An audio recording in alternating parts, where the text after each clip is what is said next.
everybody, and welcome to Make It Make Sense. I'm your host, Monique Pressley. I am so thankful for you joining us today, and every day that you join us, where we do exactly what the title says. At least we aim to make it make sense. Take the things that are complicated, that are convoluted, the areas where you may need clarity, and we get those answers for you. And today is for sure one of these days where I found a friend, y'all.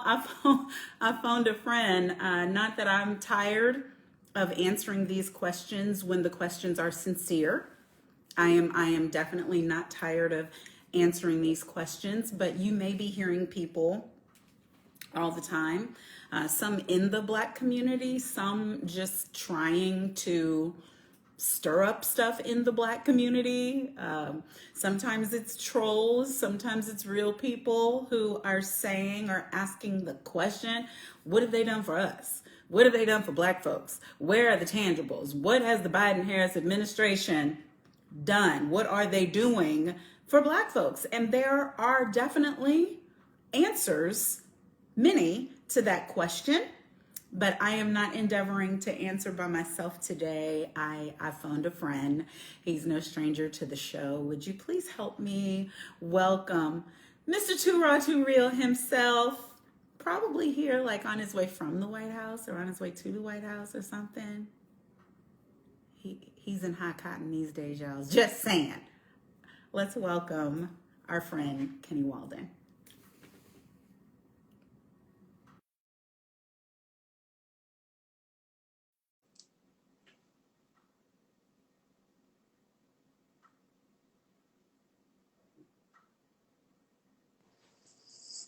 Well, hello, Monique. Good afternoon. Hello. Hello, Kenny. How are you? I'm doing wonderful. It's a wonderful, wonderful day. A great Monday, if you will. You know, we got to make the best of this day because most of the times it's a drag. Yeah. Well, yeah. I have good days. Well, so is Monday one of your preferred days? I prefer a Friday. I'm preferring right into the weekend. Really? No, Yes. I like my Mondays. See, I mean, you are a rarity if you love Monday. Well, the thing is, I'm in charge of my Monday. Okay, well, there's that. And so, and so but just in general, I like to start things. I like to start the week. I like to start the day. I like going.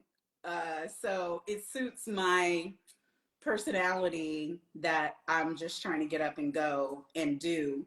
Um, but I'm gonna jump right into it because everybody knows you, and I hope if you guys aren't following Kenny and you're not watching his stuff, his vids, he really endeavors to do what we try to do here, and that's slice through the noise, like get through all the bull and the rhetoric and the crap, and give the facts, because there are so many people, Kenny, who are legitimately uninformed, not the ones that we see necessarily in the social media places where we hang, where they're just interjecting mess for the sake of mess, and don't intend to vote, don't have any desire really to assist others other than themselves. They're just making for more mess. But then there are others, many, who are separated from the process, maybe are not disenfranchised by the real definition of what that means, but are separated and outside of the political process and have real questions about why it matters and what our elected officials, not just at the top of the ticket, but all the way down, like what any of that is about and whether it changes their lives one way or the other. What say you? All right, so I had an interesting conversation because obviously my realm of reality is always being civically engaged. And it wasn't because the mere fact of, oh, as a kid, I was super interested in politics. This was forced upon me by my mother. So it's one of those things where she forced me to pay attention. And then she would literally come and break open the door, come into my room and turn the channel and make me watch CNN or MSNBC, and then come back and ask me, okay, so what did you learn?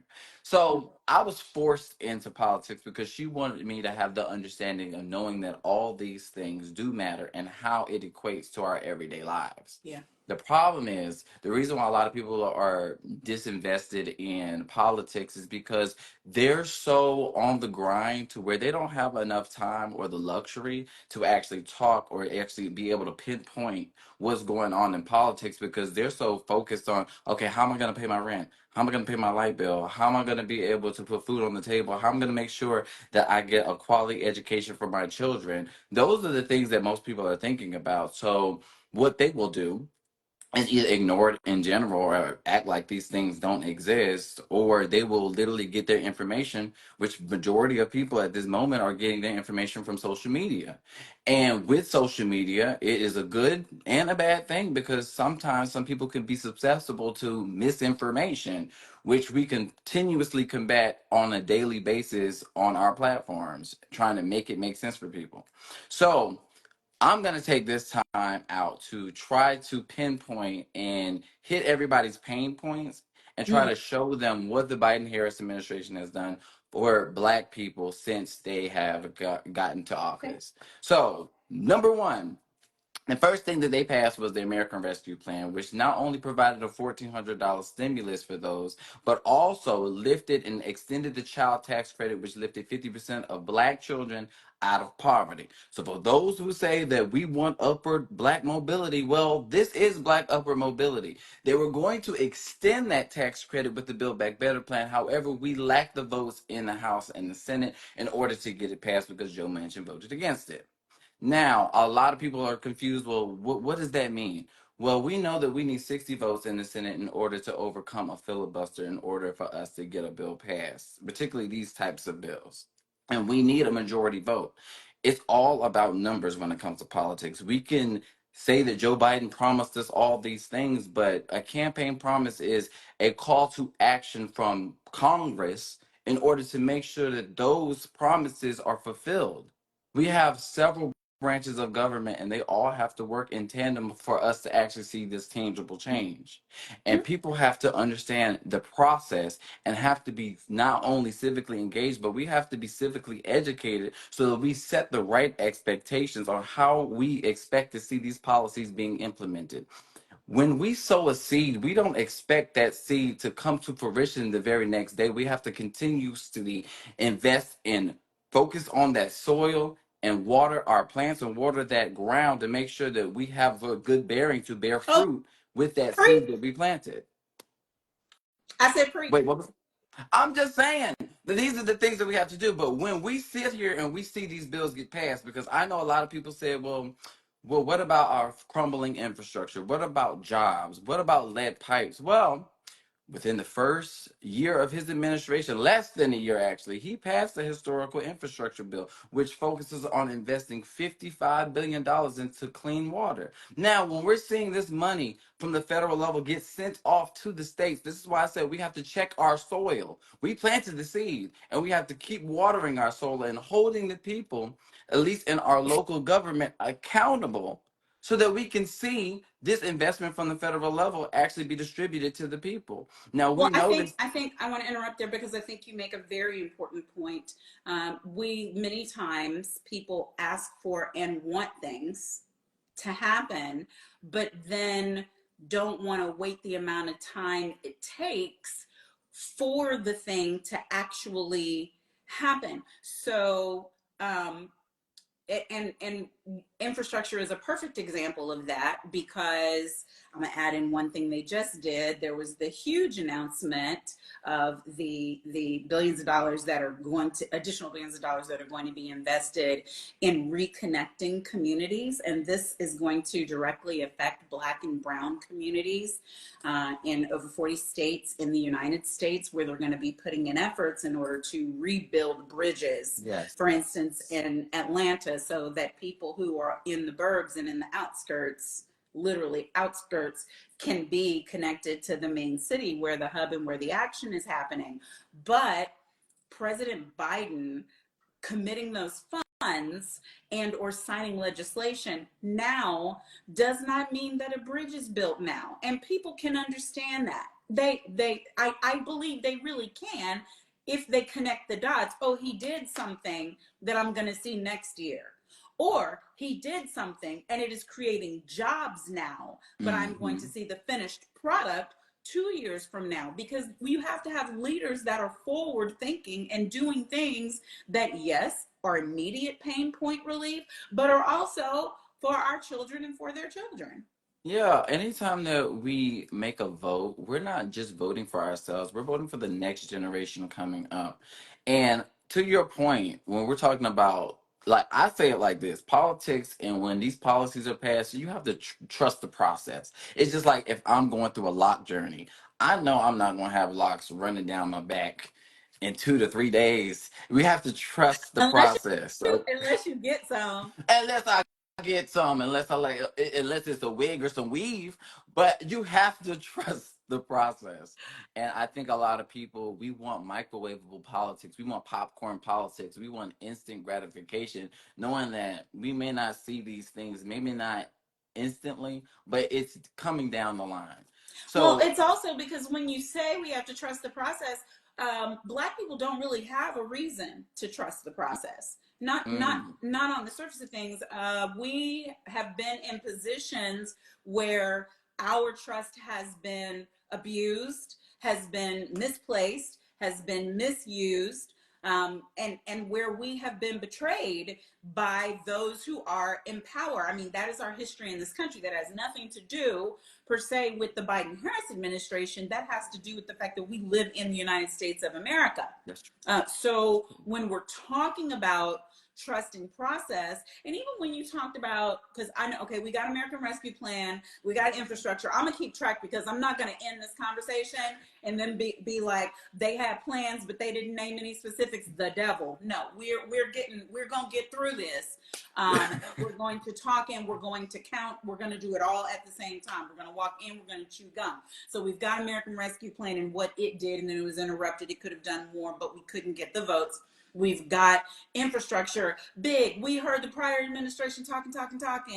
Infrastructure day, infrastructure day, infrastructure day. They Week is sang. coming in a tweet, not in the Listen, legislation. listen, and then it happened under Joe Biden, and again, talking about trusting the process and maybe trusting what it means to be a leader. People within the Democratic Party would get so pissed off while President Biden was running, as Vice President Biden, and talking about working on both sides of the aisles, and he would not step off of it. Like they were saying, it's costing you votes, it's going to cost you popularity, it's going to cost you, and he's like, but there's no way to get things done if we don't. Doggone it if they didn't do it.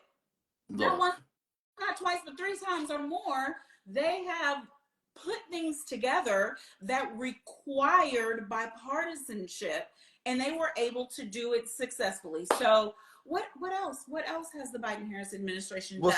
Since we were talking, because I didn't get a chance to talk about just that portion of that American Rescue Plan, because when we're talking about policies and people say we want specifics, but we want it to say Black only.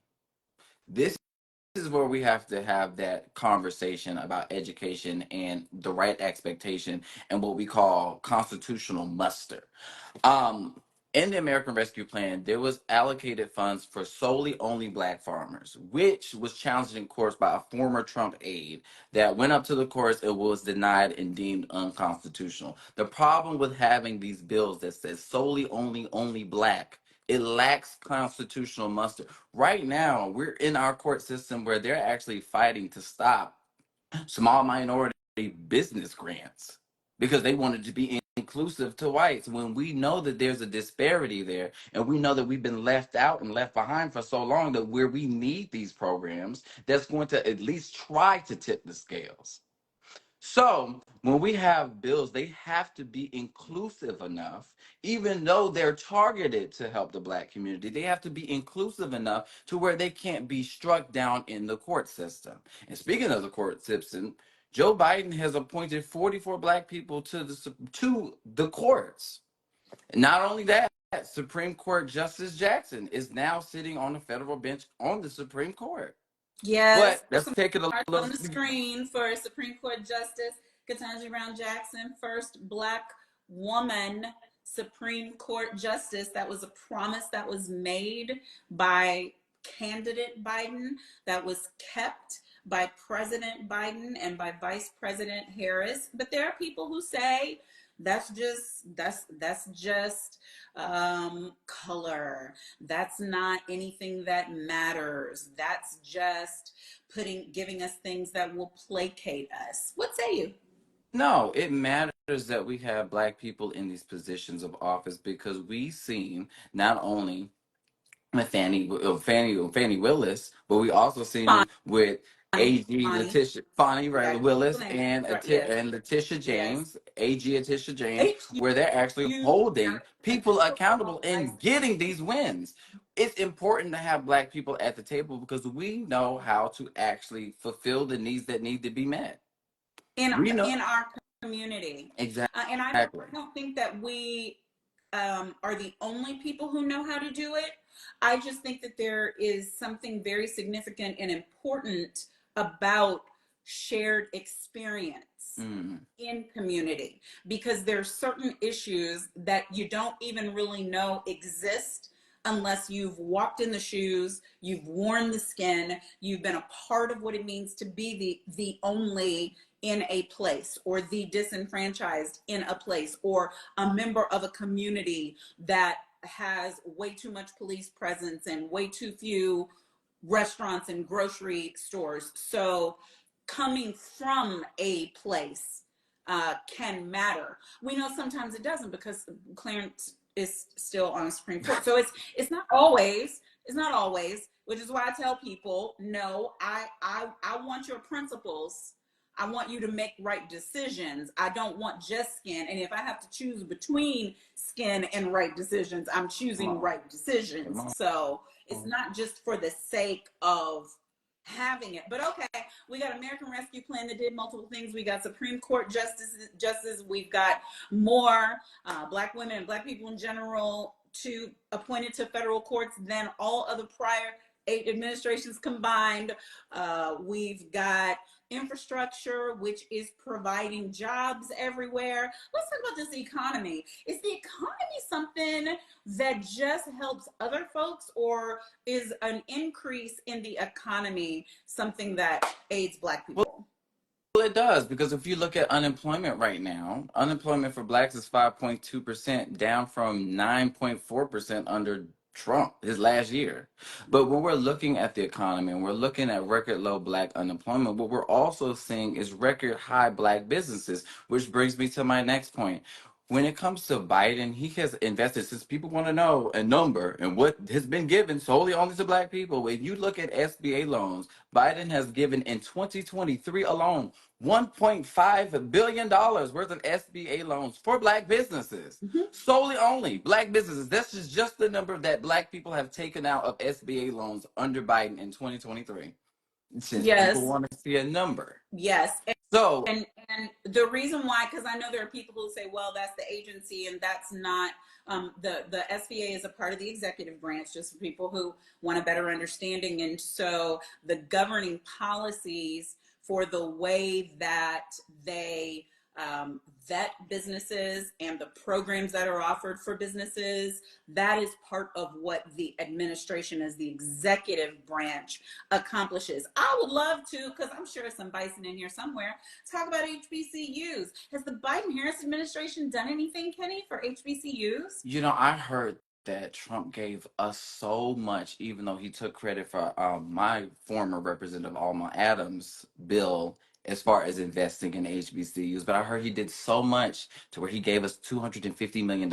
But under Biden, I researched, and at this point, we have gotten and received $7 billion worth of HBCU funding Wait a under the minute. Biden-Harris Wait, did you, administration. was that a B? Yes, it was. It HBCU? wasn't a M. It was a B. Billion, $7 billion. And guys, if you want to look up these numbers, and I tell you this all the time, go to the briefing room at whitehouse.gov and you can see every executive order, every piece of legislation that was signed, what came out of press conferences. If you just look at the briefing room under whitehouse.gov, it started day one 3.5 years ago, and I've been telling people this since it was one page, and now I think we might be at 300 and something pages. I'm pull it up on my phone before I get off, but you can see what is happening, and that's including money targeting HBCUs that are under terror attack, that are being targeted for threats, for bombing, and for harm to come to students on the campuses. Millions upon millions of dollars have been devoted just to that. There are many separate different procedures and different initiatives that have been passed. Speaking of students, what can you tell us that the Biden-Harris administration has done for, we talking about black people, we're talking about black people now. What the Biden-Harris administration has done regarding student loans? Because I got to tell you, Kenny, when we were looking at the elections before President Biden and Vice President Harris were elected, it was this whole forgive student loans, but they need to forgive student loans. And then when they got elected, it was forgive student loans, damn it, forgive the student loans. And I gotta tell you, the point. This is messy mo right now. They forgive student loans. Well, the only reason they even tried to forgive the student loans is because we advocated for them to give the student loans, and I'm just gonna see, and the computer system isn't working, and they're not doing the data properly, and we'll just see how many people get forgiven. And then when it went to the Supreme Court, the Supreme Court turned it around. I told y'all it wasn't gonna work, but then after the Supreme Court said you can't do it that way, what'd they do then, King? So they used the Higher Education Act, and then they actually set up or restructured the repayment program to where now we have over $140 billion worth of student loan debt forgiveness, which is affecting 2.9 million Americans. Now, when we're talking And about it disproportionately affects who? Black people, because that decreases our debt to income ratio, which gives us access to capital, meaning, and rather than giving that extra money to Sally Mae, we can reinvest that money back into ourselves. Yes, and there was a particular kind, I believe, for those who had received Pell Grants, and that's disproportionate. I think that's like 3/4 Black community that were going to be forgiven. And then there was forgiveness for those who had government service. I gotta tell you, I ain't even turned back around to see. I might be qualified for something to get. Have you applied? Because every time I bring up the student loan debt forgiveness, there's always somebody in my comments or somebody that I know or actually will DM me and say, "Oh my God, Kenny, guess what? I just got this email from the Biden administration saying they're about to cancel my student loans. I just got $90,000 worth of student loan debt forgiveness, which was higher than the original 10K, 20K that was intended with using the what was it called? The HEROES Act to cancel student loan debt due to the pandemic. Come on. Yeah. This is historical. I see so many just distinguished guests in the chat. I can't call names, so I've been trying not to call names, but hey sis, hey, love you. Want to have you on soon. I know she knows who I'm talking about. But people, I think, who haven't had it happen for them are like now starting to get to the point where they at least know somebody who it has happened to. My kid's father, and he had been just faithfully paying, his not from undergrad, but maybe from law school for a capillion years now.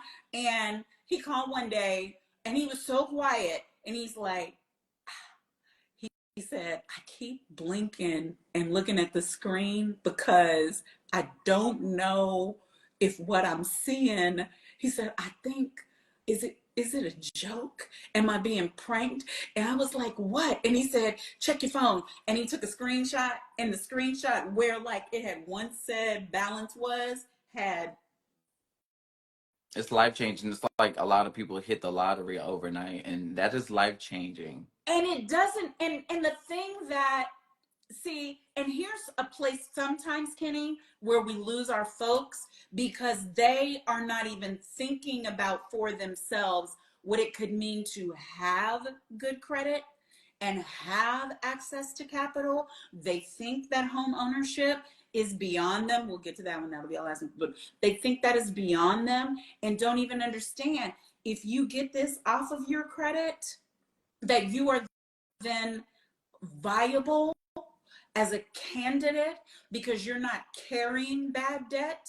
You're not carrying debt that you either can or cannot pay. If that monkey is off your back, you don't even know what you could qualify for once that happens. And so we really have to have a mindset change about what is even possible for us when that comes off.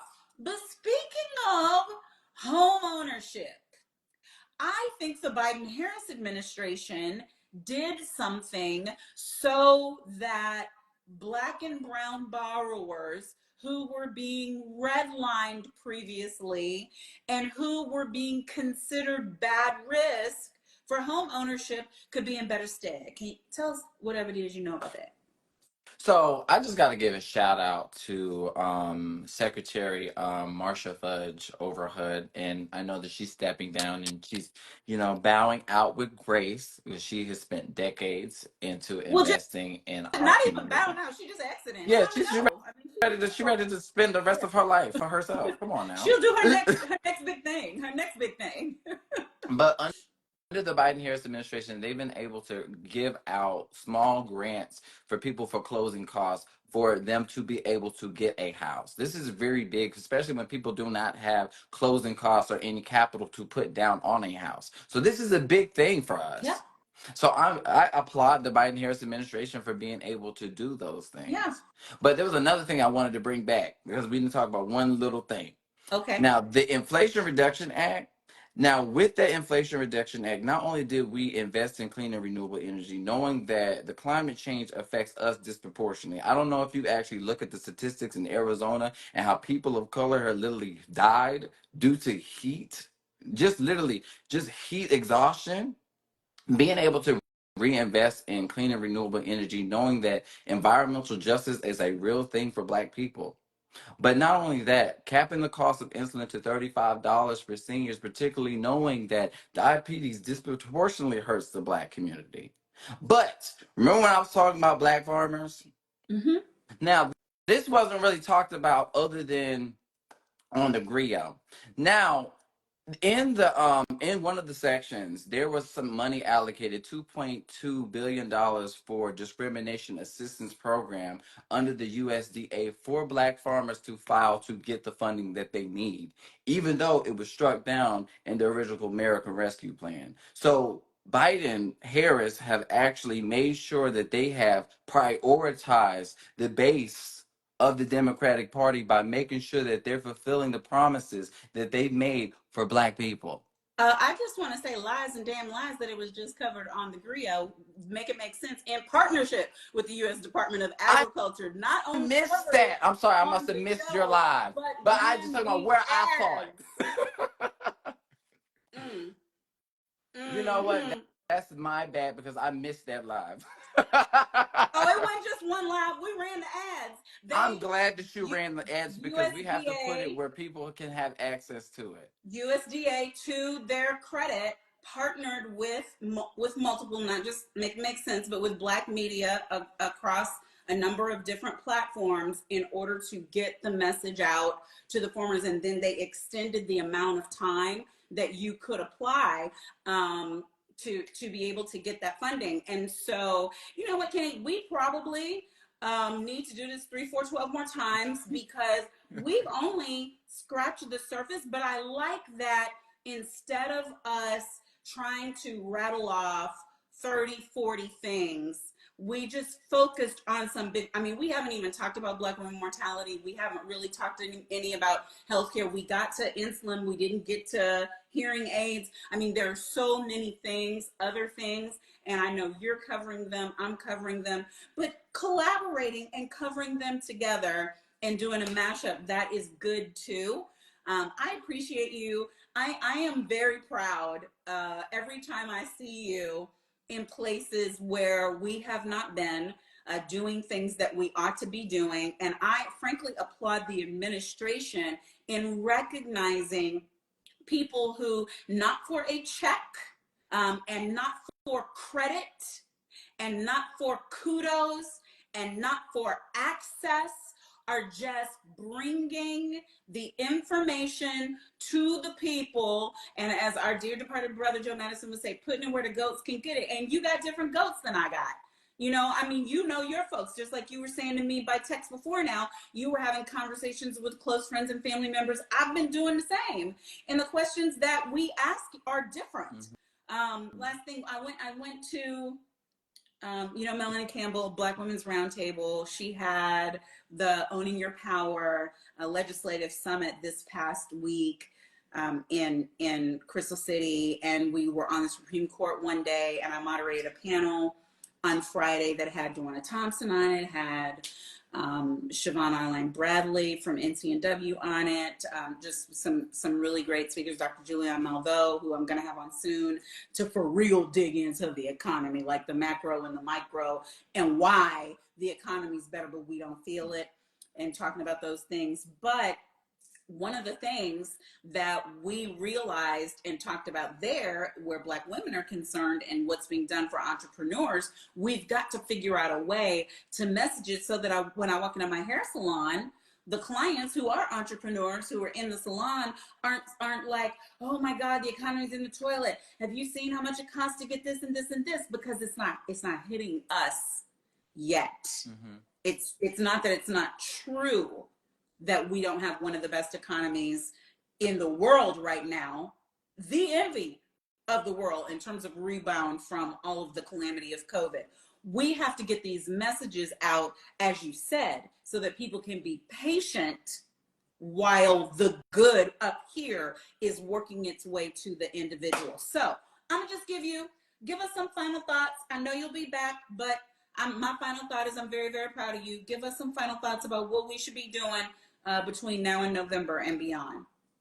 I appreciate that because just being able to do this and actually having a seat at the table, because it's a rarity for somebody like me from everyday America, because I work a regular 9 to 5. I do not have the quote unquote on paper credentials to be in the spaces that I am, but somehow they see my validity and they see my authenticity to where they say, hey, we want you here because we want to hear from you and we want to hear from your lived experience, and we want to be able to connect to voters the way that you're able to connect to them using your platform. Yeah. So I appreciate the Biden-Harris administration for acknowledging that fact.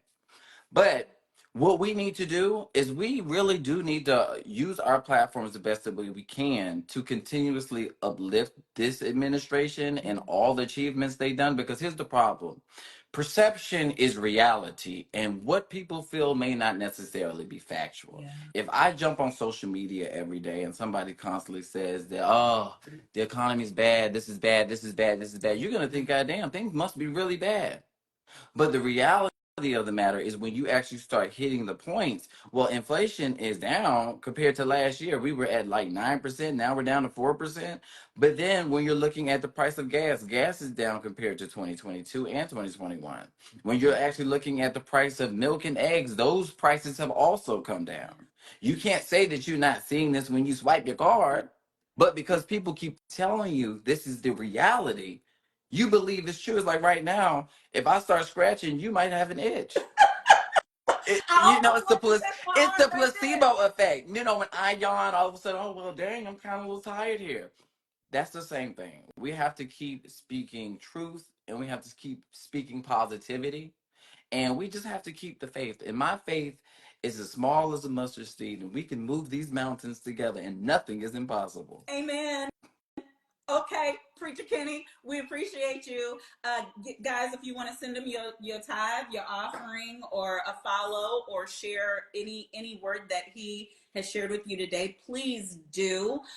You can trust him. He does his homework. He's not just out here talking. If you've listened to any of his videos, what I love about him is that he doesn't forsake his originality in order to bring you the message, but the message is pure. Exactly. And the message is accurate. He brings facts, or trust and believe. He wouldn't be talking to me no time, never, not on no nothing that would be public.